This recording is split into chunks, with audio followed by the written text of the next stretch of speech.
കോൺഗ്രസിന്റെ പൊള്ളയായ വാഗ്ദാനങ്ങൾ തുറന്നുകാട്ടി ബി.ജെ.പി. കോൺഗ്രസ് ഭരിക്കുന്ന സംസ്ഥാനങ്ങളിൽ നൽകിയ വാഗ്ദാനങ്ങൾ പാലിച്ചില്ലെന്ന് ബി.ജെ.പി. സംസ്ഥാന അധ്യക്ഷൻ രാജീവ് ചന്ദ്രശേഖർ കുറ്റപ്പെടുത്തി. രാഹുലിന്റെ രാഷ്ട്രീയ നാടകമാണ് തിരുവനന്തപുരത്ത് കണ്ടതെന്നും അദ്ദേഹം പറഞ്ഞു. KSRTC ബസ്സിൽ വനിതകൾക്ക് സൗജന്യ യാത്ര ഉൾപ്പെടെ 5 ഉറപ്പുകളാണ് ഇന്നലെ തിരുവനന്തപുരം പുത്തരിക്കണ്ടം മൈതാനത്ത് നടന്ന ചടങ്ങിൽ രാഹുൽ ഗാന്ധി പ്രഖ്യാപിച്ചത്. എന്നാൽ ഓരോ വാഗ്ദാനങ്ങളും പൊള്ളയാണെന്ന് തെളിയിക്കുകയായിരുന്നു ഉദാഹരണ സഹിതം ബി.ജെ.പി. ഇത് കേരളത്തിൽ നടക്കുന്നത് ആദ്യമായിട്ടല്ല കോൺഗ്രസ് ചെയ്യുന്നത്. അവർ ബീഹാറിൽ ചെയ്തു, മഹാരാഷ്ട്രയിൽ ചെയ്തു, ഡൽഹിയിൽ ചെയ്തു, 2024 ലോക്സഭ ഇലക്ഷനിൽ ചെയ്തു, ഹിമാചൽ പ്രദേശിൽ ചെയ്തു, തെലങ്കാനയിൽ ചെയ്തു, കർണാടകയിൽ ചെയ്തു. ഈ ഇലക്ഷനിൽ ഏത് പൊളിറ്റിക്കൽ പാർട്ടിയാണെങ്കിൽ വെറുതെ പറഞ്ഞു ഓടിപ്പോവാൻ ഞങ്ങൾ സമ്മതിക്കില്ല. രാഹുൽ ഗാന്ധിൻ്റെ കോൺഗ്രസ് പാർട്ടിൻ്റെ ട്രാക്ക് റെക്കോർഡ് എന്താണെന്ന് നമ്മളൊന്ന് ഇന്ന് പരിശോധിക്കണം, പഠിക്കണം.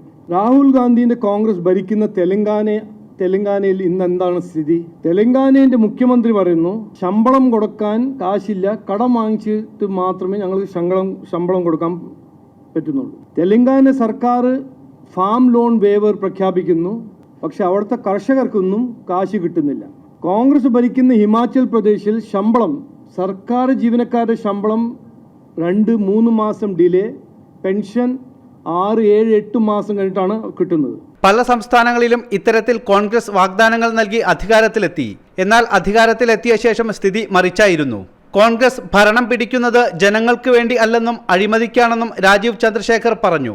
10 വർഷം ജനങ്ങൾക്ക് വേണ്ടി എന്തു ചെയ്തുവെന്ന് മുഖ്യമന്ത്രി ജനങ്ങൾക്ക് മുൻപിൽ പറയണമെന്നും അദ്ദേഹം വാർത്താസമ്മേളനത്തിൽ സൂചിപ്പിച്ചു. ജനം, തിരുവനന്തപുരം.